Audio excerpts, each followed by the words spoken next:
Alright, today we're in a 2010 Camaro 2SS. One of the things that comes in the 2SS is the upgraded sound system, which is Boston Acoustics branded. Sounds pretty good.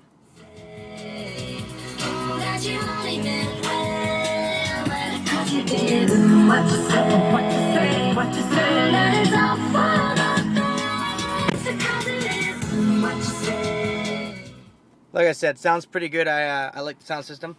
We are in an Inferno Orange exterior car, and one of the packages that's optional on this car, that's on this car we have here, is the orange interior and orange plastics across the dash and on the seats. So, you know, I actually like it. I've warmed up to it over the week. At first I thought it might be a little tacky, but I actually pretty much like it. The stitching on the doors is also orange, as on the steering wheel, and also on the shift knob and the leather around it. The shift boot. Moving on, we have a standard cigarette lighter outlet right here. We also have a outlet right here, and aux in, and USB cable that goes into the stereo, so you can control your iPod, your iPhone. 2 cup holders down here. We do have the 6-speed manual. It's the same Tremex system used in some other cars, Vipers and everything like that. We have the optional 4-gauge cluster on here, oil temp, oil pressure, volts, and trans temp. If you're not tracking the car, it's probably useless information for you, but if you are, it's pretty fun to know. Also, we have the stability control, traction control button there. The thing about that is you can turn it into a couple different things. You can turn it into traction control, like, off. You can turn it into stability track, competitive mode, and if we hold it down, wait for it. It's coming, I promise. That's full off. You can turn all save your butt devices off other than ABS, and this car will light up the rear tires just like that. So we only did that, well, we didn't do that. We did that at the Milford Proving Grounds, which was very fun. We do have a trip computer. Flip through everything here. This car doesn't share any of the internal dash components. It's its own buttons, its own climate control. In these is the different buttons.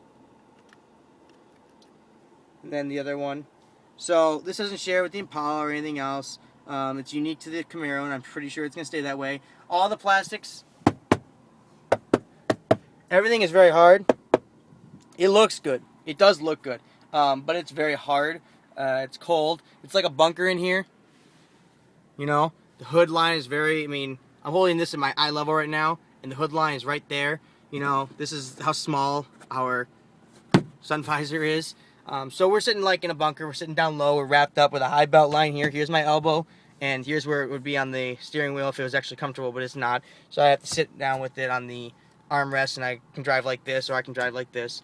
It does have standard GM stocks.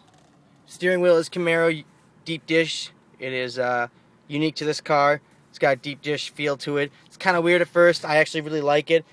SS emblem right here. Also SS emblems on the seats. That's embroidered on all the SS. Vents. Everything is really nice in the car. It looks great. It doesn't have as much soft touch or any soft touch materials compared to, say like the Mustang. But this has got a lot of retro feel to it, a lot of retro throwbacks, especially the gauges, if you noticed. Totally retro. I really like that. It wins me over as far as, the retro feel over the soft touch. I can live with it. I really like the interior. Chevy did a great job, and I'm digging this. I would definitely take a test drive and check it out.